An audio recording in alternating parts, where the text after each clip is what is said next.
be a dork. Oh shit, there's 2 cars.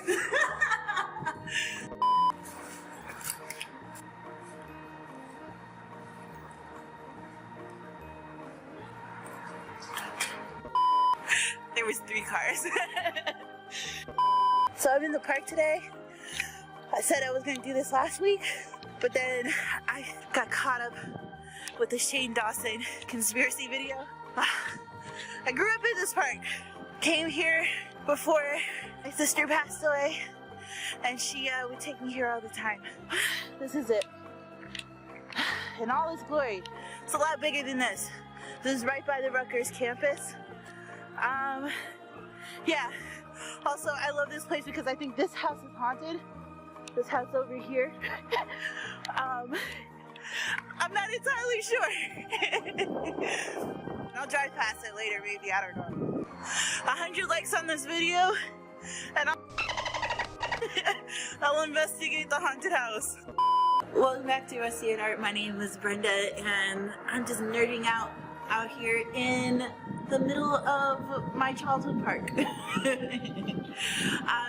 Today, I'm not really wearing makeup because I'm gonna put on some makeup for y'all.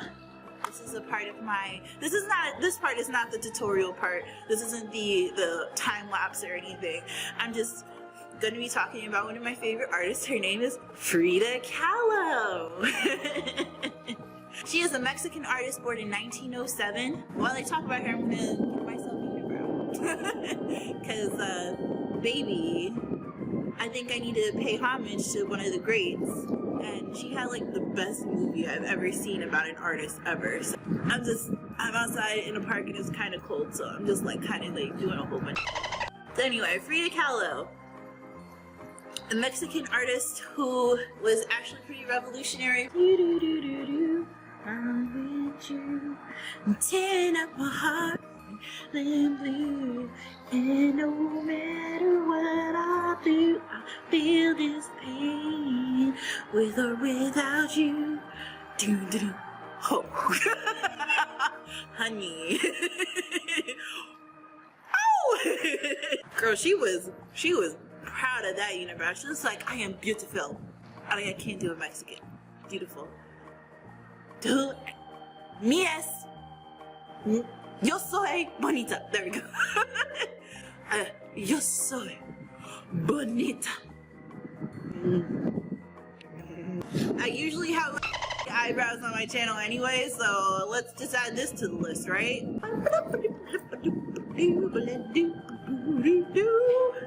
She was an artist that painted a lot of self-portraits.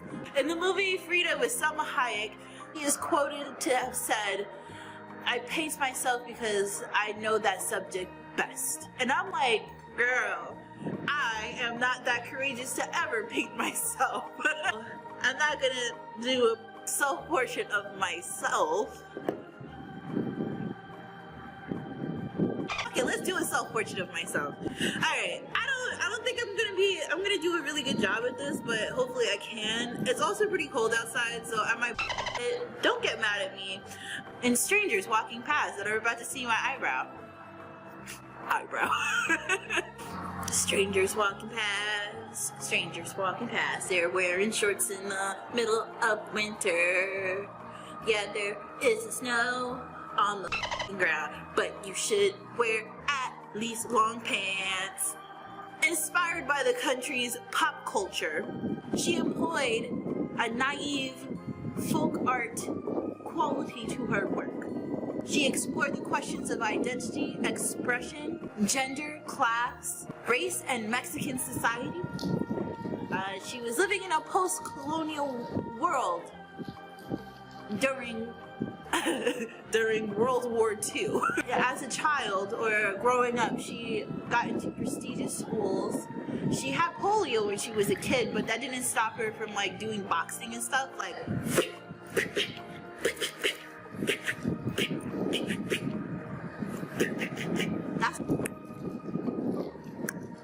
and to add to the fact that she had polio as a kid, when she was 18, she got into a really bad streetcar accident, which left her with broken bones and in a body cast for months.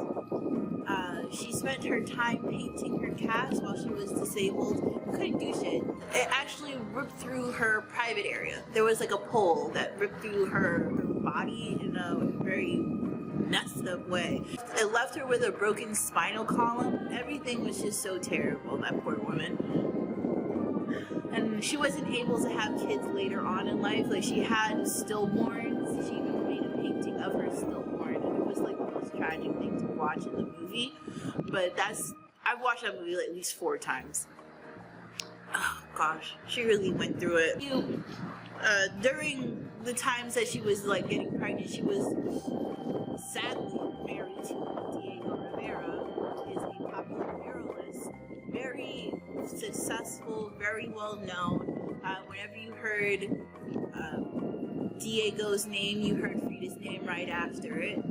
Frida and Diego actually broke up and got remarried. So they married, divorced, remarried, and there was like so much stuff that was happening in the movie. It turns out that, like, I mean, from what I saw, like, he was cheating on her a lot, and like he was just walking around smelling like sex, and she would smell him, and it was like, oh, like World War II in the house, I guess. But I'm like, girl, didn't you know, like, your man cheats? That's like his hobby. To play with women's hearts and then cheat on them. That's what he was doing. Like, you didn't know that? Like, you divorced him and then you got back with him? He must have had money. He did, though. 1937. From what I understood from the movie, she was a communist, or she believed in a communist nation, but I guess people really didn't know the extent of World War II. Frida and her husband helped a communist exiled Russian named Leon Trotsky and his wife, and they provided asylum to them. They were rejected from the country and they had nowhere to go, so I guess they went there, but I guess he got arrested for his war crimes. 1941, Frida was commissioned by the government to make a mural to paint portraits of Mexican women to show that women are important to the country. After her leg got amputated, and I guess she had to get another part of her leg amputated too, she was honored with a one-woman show, which I guess is like a high regard to her. In the movie, she wanted her body burned because it was just so mangled and mutilated from all the injuries that she had incurred. I don't blame her. If I had, like, I would have such disdain for my body, but she loved herself and her mind, and she was just an all-around beautiful person. So I commend Frida Khalo for being so important to women, to post-colonialism women, to genderqueer women and men. Like, she really did that. She did that. We stand. We stand. In 1954, unfortunately, she passed away of a pulmonary embolism, but she will live on in our hearts. Because of her injuries, a lot of people thought she may have committed suicide.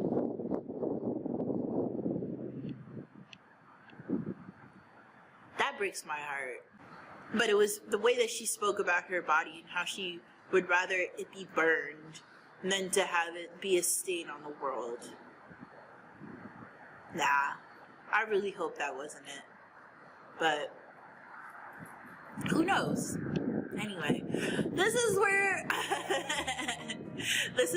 the time lapse begin. Remember to like, comment, and subscribe for more artists of the week, more Whiteboard Wednesday, and more Fun Fact Friday, where I'll provide you fun facts about artists, artistry, and, you know, being a show-off on a whiteboard. Thank you for coming to my channel.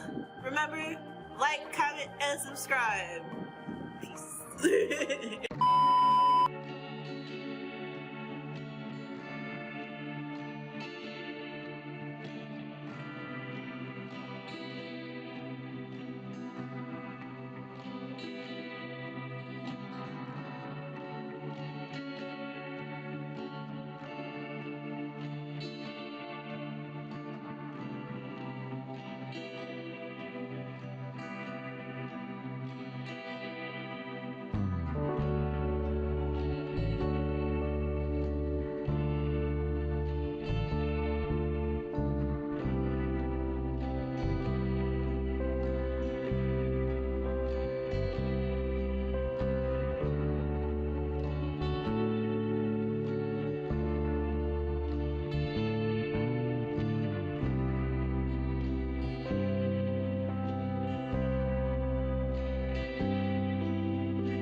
honestly, that's as good as it's gonna get, and I really just don't give it any more because I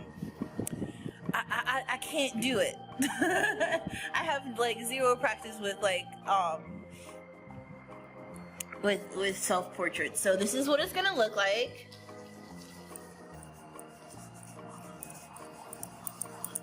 And I just can't put any more care into this because it's just gonna look worse and worse. Like, what is that? A beard? Like, I know I got discoloration on my face, but like, I don't even got any white paint on me. I only have my Raphael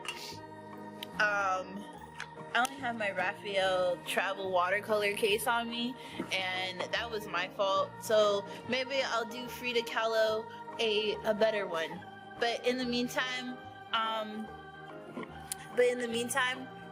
like, I don't know, maybe this video, and let's go find that haunted house I was talking about earlier.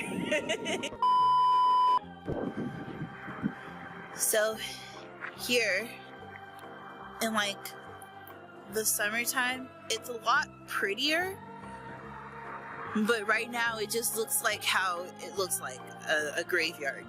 This is a garden. Buccolo Mansion, built in 1735. Yeah, I think this is the haunted house. But I'm also pretty sure it turned into like a museum. But I'm pretty sure this is the haunted house. Buccolo Mansion.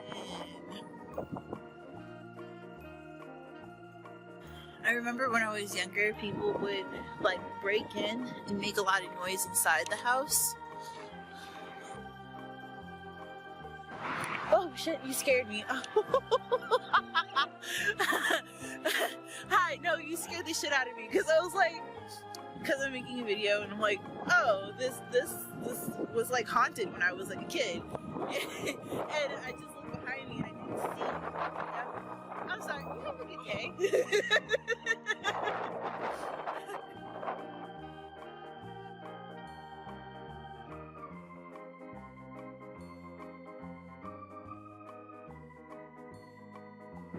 Oh, this is a memorial. Did people die here? Wait, hold on. Are these tombstones?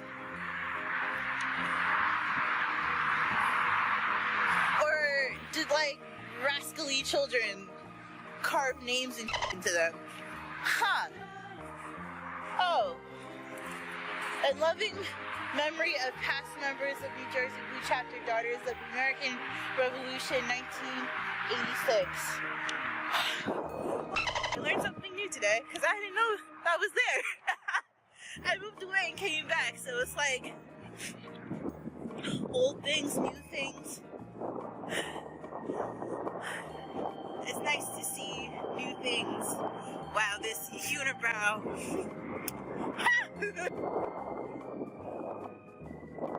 I was really talking to that man with this unibrow makeup. I know. Why am I so awkward? I always wonder why I'm so damn awkward. Well. Anyway,